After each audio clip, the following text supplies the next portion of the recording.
ಮೇ 15ಕ್ಕೆ ಮೇಷರಾಶಿಯವರ ಜೀವನದಲ್ಲಿ ದೊಡ್ಡ ಬದಲಾವಣೆ ಒಂದಾಗುತ್ತೆ.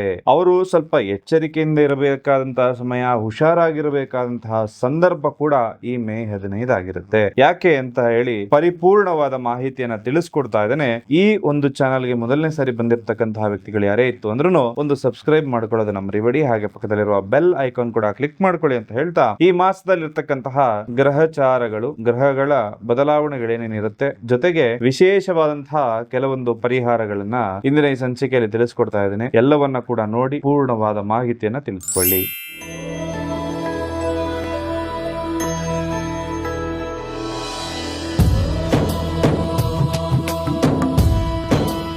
ಕೆಲವೊಬ್ಬರ ಜೀವನದಲ್ಲಿ ರಾಜಯೋಗ ಇದ್ರೂ ಕೂಡ ಸಾಮಾನ್ಯ ವ್ಯಕ್ತಿಯ ರೀತಿ ಜೀವನವನ್ನು ನಡೆಸ್ತಾ ಇರ್ತಾರೆ.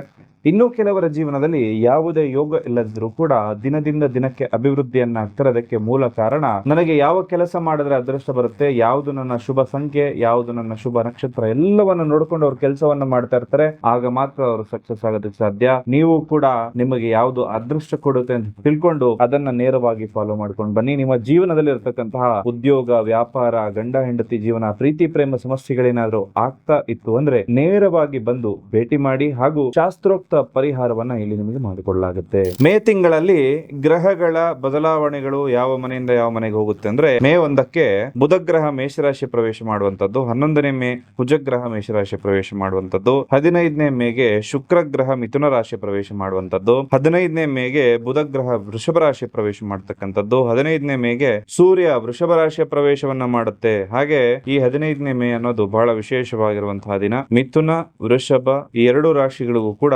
ಮೊದಲನೇದಾಗಿ ಮಿಥುನಕ್ಕೆ ಶುಕ್ರ, ವೃಷಭಕ್ಕೆ ಬುಧ ಮತ್ತೆ ಸೂರ್ಯ ಗ್ರಹ ಬರುವಂತದ್ದು. ಹಾಗೆ 26ನೇ ಮೇಗೆ ವೃಷಭ ರಾಶಿಯ ಪ್ರವೇಶವನ್ನ ಮಾಡ್ತಕ್ಕಂಥದ್ದು. ಇನ್ನ 2ನೇ ಜೂನ್ಗೂ ಕೂಡ ಈ ಕರ್ಕಾಟಕ ರಾಶಿಯ ಪ್ರವೇಶವನ್ನ ಗುರು ಗ್ರಹ ಮಾಡುವಂತದ್ದು. ಬಹಳ ವಿಶೇಷವಾಗಿರ್ತಕ್ಕಂತಹ ದಿನಗಳಾಗಿರುತ್ತೆ.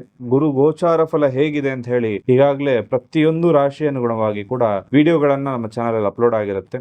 ಅದು ನೀವು ಹೋಗಿ ಚೆಕ್ ಮಾಡ್ಕೊಳ್ಳಿ. ಗುರು ಬಲ ಬರ್ತಾ ಇರುವಂತಹ ರಾಶಿಗಳು ಯಾವುದು ಅಂತ ಹೇಳಿ ಪೂರ್ಣ ಮಾಹಿತಿಯನ್ನ ತಿಳಿಸಿ. ಜೊತೆಗೆ ಈ ಒಂದು ಗ್ರಹಚಾರಗಳು ಅಂದ್ರೆ ಯಾವ್ಯಾವ ಮನೆಗೆ ಯಾವ್ಯಾವ ಪ್ರವೇಶ ಆಗುತ್ತೆ ಅಂತ ತಿಳ್ಕೊಂಡ್ರಲ್ಲ, ಇದರಿಂದಾಗಿ ನಿಮ್ಮ ರಾಶಿಗೆ ಏನು ಬದಲಾವಣೆಗಳಾಗುತ್ತೆ ಎಲ್ಲವನ್ನ ಕೂಡ ಪರಿಪೂರ್ಣವಾಗಿ ನೋಡೋಣ. ಜೊತೆಯಲ್ಲಿ ಬಹಳ ವಿಶೇಷವಾಗಿ ಬರುವಂತದ್ದೇನಪ್ಪಾ ಅಂತಂದ್ರೆ, ಬಹಳ ಜನ ಕೇಳ್ತಕ್ಕಂತಹ ಪ್ರಶ್ನೆಗಳೇನಪ್ಪಾ ಅಂತಂದ್ರೆ, ಗುರುಗಳೇ ನಮ್ಮ ಮನೆಗೆ ದೃಷ್ಟಿ ಆಗ್ತಾ ಇದೆ, ಸಿಕ್ಕಾಪಟ್ಟೆ ದೃಷ್ಟಿ ಆಗುತ್ತೆ, ಸಾಲ ಬಾಧೆ ಅನ್ನೋದು ನಮಗೆ ಜಾಸ್ತಿಯಾಗಿ ಕಾಡ್ತಾ ಇದೆ, ಮನೆಯಲ್ಲಿ ಪ್ರತಿನಿತ್ಯ ಗಲಾಟೆ ಆಗ್ತಾ ಇರುತ್ತೆ, ಅನಗತ್ಯವಾಗಿ ಯಾವುದೇ ಒಂದು ಸಣ್ಣ ವಿಚಾರ ಇದ್ರೂ ಕೂಡ ದೊಡ್ಡ ವಿಚಾರವಾಗಿ ತೊಂದರೆಗಳಾಗ್ತಾ ಇರುತ್ತೆ, ಇದಕ್ಕೆಲ್ಲ ಪರಿಹಾರ ಏನು ಅಂತ ಹೇಳಿ ಬಹಳ ಜನ ಇದಕ್ಕೋಸ್ಕರನೇ ಅಪಾಯಿಂಟ್ಮೆಂಟ್ ತಗೊಂಡು ಕೇಳ್ತಾ ಇರ್ತೀರಿ. ನಿಮಗೆಲ್ಲರೂ ಕೂಡ ಸಹಕಾರ ಆಗ್ಲಿ ಅನ್ನೋ ಕಾರಣಕ್ಕೋಸ್ಕರ ವಿಶೇಷವಾಗಿ ಈ ಸಂಚಿಕೆಯಲ್ಲೇನೆ ಈ ಸಮಸ್ಯೆಗಳಿಗೆ ಪರಿಹಾರವನ್ನ ತಿಳಿಸ್ಕೊಡ್ತಾ ಇರ್ತೇನೆ. ನಮ್ಮ ಕುಟುಂಬದವರೇ ನಮಗೆ ಶತ್ರುಗಳಾಗಿ ಕಾಡ್ತಾ ಇರ್ತಾರೆ. ಅದಕ್ಕೆ ನಮ್ಮ ಮನೆಯಲ್ಲಿ ಪ್ರತಿನಿತ್ಯ ಜಗಳ ಆಗುವಂತದ್ದು, ಹಣಕಾಸಿನ ತೊಂದರೆ ಆಗುವಂತದ್ದು, ಹಾಗೆ ದುಡಿದಂತಹ ದುಡ್ಡು ಕೈಯಲ್ಲಿ ಉಳಿಯದೇ ಇರುವಂತದ್ದು, ಗಂಡ ಹೆಂಡತಿ ಜೀವನದಲ್ಲಿ ಜಗಳ ಕಲಹಗಳೆಲ್ಲವೂ ಕೂಡ ಆಗುತ್ತೆ. ಇದಕ್ಕೆ ಸುಲಭವಾದಂತಹ ಪರಿಹಾರವನ್ನ ತಾವೆಲ್ಲರೂ ಕೂಡ ಮಾಡ್ಕೋಬೇಕಾಗತ್ತೆ.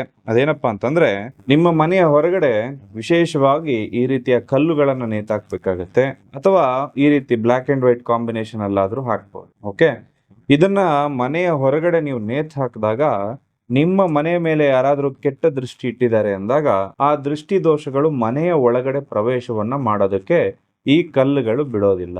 ಅಷ್ಟೇ ಅಲ್ಲದೆ ಮನೆಯ ಒಳಗಡೆ ವಿಶೇಷವಾಗಿ ಒಂದು ಯಂತ್ರವನ್ನ ನಿಮಗೆ ನೀಡಿರ್ತೇವೆ. ಈ ಯಂತ್ರವನ್ನ ನಿಮ್ಮ ಮನೆಯ ಒಳಗಡೆ ಇಟ್ಟು ಪೂಜೆಯನ್ನ ಮಾಡಬೇಕಾಗತ್ತೆ. ನಿಮ್ಮ ಮನೆ ದೇವರ ಹೆಸರಿನಲ್ಲಿ ನಿಮ್ಮ ರಾಶಿ ನಕ್ಷತ್ರಕ್ಕನುಗುಣವಾಗಿ ಈ ಯಂತ್ರವನ್ನ ಸ್ಥಾಪಿಸಿ ನಿಮಗೆ ನೀಡಿರುತ್ತೇವೆ. ಇದನ್ನ ಮನೆಯಲ್ಲಿಟ್ಟು ಪೂಜೆ ಮಾಡಿಕೊಂಡಾಗ ಸುಖ, ಶಾಂತಿ, ಸಮೃದ್ಧಿ ಅನ್ನೋದು ಪ್ರತಿ ಮನೆಗೂ ಕೂಡ ಪ್ರಾಪ್ತಿಯಾಗ್ಲಿ ಅನ್ನೋ ಉದ್ದೇಶಕ್ಕೆ ವಿಶೇಷವಾಗಿ 2 ಕಾಂಬಿನೇಷನ್ ಅನ್ನ ಮಾಡಿರುವಂತದ್ದು. ಪ್ರತಿನಿತ್ಯವೂ ಕೂಡ ನೀವು ಅಂದುಕೊಂಡ ಕೆಲಸ ಕಾರ್ಯಗಳೆಲ್ಲವೂ ಕೂಡ ಸಹಕಾರ ಆಗ್ಲಿಕ್ಕೆ ವಿಶೇಷವಾಗಿ ಇದು ಕೆಲಸವನ್ನ ಮಾಡುತ್ತೆ. ನಿಮ್ಮ ಶತ್ರುಗಳು ಎಷ್ಟೇ ಬಲಶಾಲಿಯಾಗಿದ್ರು ಕೂಡ ಅವರನ್ನ ತಡೆಗಟ್ಟುವಂತಹ ಸಾಮರ್ಥ್ಯ ಈ ವಿಶೇಷವಾದ ಕಲ್ಲು ಮತ್ತು ಯಂತ್ರಕ್ಕಿರುತ್ತೆ.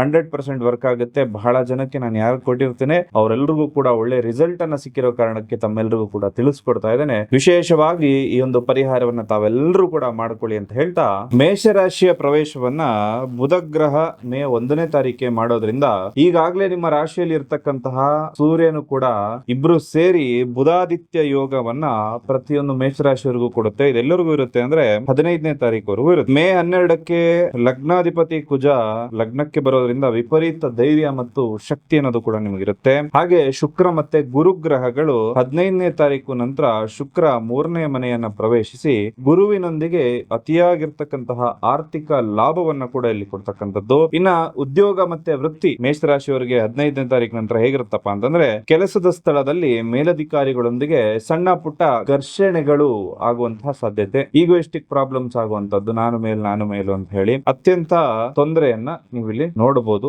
ಇದರಿಂದಾಗಿ ಸ್ವಲ್ಪ ವರ್ಗಾವಣೆ ಆಗುವಂತದ್ದು, ನಿಮ್ಮ ಒಂದು ಬಾಸ್ ನಿಮ್ ಮೇಲೆ ಸ್ವಲ್ಪ ತೊಂದರೆ ಕೊಡುವಂತದ್ದು, ನಿಮಗೆ ಬೇಕು ಅಂತ ಜಾಸ್ತಿ ಕೆಲಸ ಕೊಡುವಂತದ್ದು, ಈ ರೀತಿ ಕಾಂಬಿನೇಷನ್ ಗಳು ಬರ್ತಾ ಇದೆ. ನೀವು ವೃತ್ತಿಯಲ್ಲಿ ಇರಬೇಕಾದ್ರೆ ಶೈಕ್ಷಣಿಕ, ಕೌನ್ಸಿಲಿಂಗ್, ಲಾಯರ್, ಮೀಡಿಯಾ ಕ್ಷೇತ್ರದಲ್ಲಿ ಇರುವಂತವರಿಗೆ ಈ ಮಾಸ ಅತ್ಯಂತ ಶುಭವಾಗಿರುತ್ತೆ. ಒಂದು ಕೆಲಸಕ್ಕಾಗಿ ಹುಡುಕಾಡ್ತಾ ಇರುವಂತವರಿಗೆ ಇಂಟರ್ವ್ಯೂ ಚೆನ್ನಾಗಾದ್ರೂ ಕೂಡ ಆಫರ್ ಲೆಟರ್ ಬರೋದ್ರಲ್ಲಿ ಸ್ವಲ್ಪ ಅಡೆತಡೆ ಆಗುತ್ತೆ. ಅಂದ್ರೆ ಆಫರ್ ಲೆಟರ್ ಬಂದ್ರು ನಿಮ್ಗೆ ಜಾಯ್ನಿಂಗ್ ಸ್ವಲ್ಪ ಕನ್ಫ್ಯೂಷನ್ ಆಗುವಂತ ಚಾನ್ಸಸ್ ಬರುತ್ತೆ. ವಿದೇಶಿ ಮೂಲಗಳಿಂದ ಅಥವಾ ಇಂಪೋರ್ಟ್ ಎಕ್ಸ್ಪೋರ್ಟ್ ವ್ಯವಹಾರವನ್ನು ಯಾರು ಮಾಡ್ತಾ ಇರ್ತಾರಲ್ಲ, ಹಣ ಅನ್ನೋದು ತುಂಬಾ ಚೆನ್ನಾಗಿ ಒಳಹರಿವಾಗುತ್ತೆ. ಆನ್ಲೈನ್ ವ್ಯವಹಾರ, ಕಮಿಷನ್ ಏಜೆಂಟ್ ಮಾಡೋವರೆಗೂ ಕೂಡ ಲಾಭದಾಯಕವಾಗಿರೋ ಸಮಯ ಆಗಿರುತ್ತೆ. ಹಾಗೂ ಚರ್ಮಕ್ಕೆ ಸಂಬಂಧಪಟ್ಟಂತಹ ಸಮಸ್ಯೆಗಳು, ಸ್ಕಿನ್ ಇಶ್ಯೂಸ್ ಬರುವಂತ ಚಾನ್ಸಸ್ ಇರುತ್ತೆ. ಜೊತೆಗೆ ನರಗಳಲ್ಲೂ ಕೂಡ ಒಂದ್ ಸ್ವಲ್ಪ ವೀಕ್ನೆಸ್ ಆಗುವಂತಹ ಚಾನ್ಸಸ್ ತುಂಬಾ ಜಾಸ್ತಿ ಇರುತ್ತೆ. ಬೆನ್ನು ನೋವು ಇರುವವರಿಗೆ ಸ್ವಲ್ಪ ಒಂದಷ್ಟು ಸಮಸ್ಯೆ ಅನ್ನೋದು ಜಾಸ್ತಿ ಆಗ್ಬೋದು. ಇನ್ನ ಕುಟುಂಬ ಮತ್ತು ಪ್ರೀತಿ ವಿಚಾರವನ್ನು ಹೇಳೋದಾಯ್ತು ಅಂದ್ರೆ, ಮನೆಯಲ್ಲಿ ತಾಯಿ ಆರೋಗ್ಯ ಮತ್ತು ವಾಹನ ಚಾಲನೆ ಮಾಡಬೇಕಾದ್ರೆ ತುಂಬಾ ಎಚ್ಚರಿಕೆಯಿಂದ ಇರಬೇಕಾಗುತ್ತೆ. ಪ್ರೀತಿ ಪ್ರೇಮ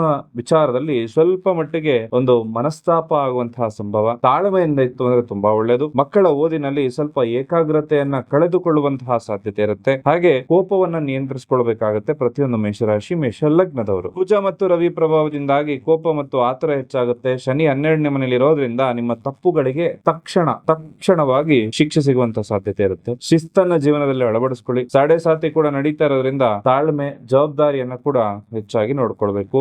ಹಾಗೂ ಕೇತು ಗ್ರಹವು ಮಹಾ ನಕ್ಷತ್ರದಲ್ಲಿ ಸಂಚಾರ ಮಾಡ್ತಾ ಇದೆ ಸಿಂಹರಾಶಿಯಲ್ಲಿ. ಒಂದು ಪಿತೃಗಳ ಕಾರ್ಯವನ್ನ ಮಾಡ್ಲಿಕ್ಕೆ ಏನಾದ್ರೂ ಸೂಕ್ತ ಸಮಯ ಅಂತ ಕೂಡ ಹೇಳಬಹುದು. ಮೇಷರಾಶಿಯವರು ಎಂದಿನಂತೆ ಬಹಳ ಮುಖ್ಯವಾಗಿ ತಾಳ್ಮೆಯನ್ನು ತಂದುಕೊಳ್ಳಿ. ಹಾಗೆ ಈ ಮಾಸದಲ್ಲಿ ತಾವೆಲ್ಲರೂ ಕೂಡ ಗುರುಗ್ರಹ ಅಂದ್ರೆ ಗುರುವಿನ ಒಂದು ದರ್ಶನವನ್ನ ಮಾಡಿ, ತಾಯರ ದರ್ಶನವನ್ನ ಮಾಡ್ಕೊಳ್ಳಿ. ಖಂಡಿತವಾಗ್ಲೂ ಕೂಡ ಈ ಮಾಸ ನಿಮಗೆ ಶುಭವನ್ನ ತಂದುಕೊಡುತ್ತೆ. ನೀವು ಅನ್ಕೊಂಡಿರೋ ಕೆಲಸ ಕಾರ್ಯಗಳೆಲ್ಲವೂ ಕೂಡ ಭಗವಂತ ನಿಮಗೆ ಕೊಟ್ಟು ಅಷ್ಟ ಐಶ್ವರ್ಯಗಳನ್ನ ಕೊಟ್ಟು ಕರುಣಿಸಲಿ ಅಂತ ಹೇಳಿ ಒಂದು ಪ್ರಾರ್ಥನೆಯನ್ನ ಮಾಡ್ತಾ, ಸರ್ವೇ ಜನಃ ಸುಖಿನೋ ಭವಂತು.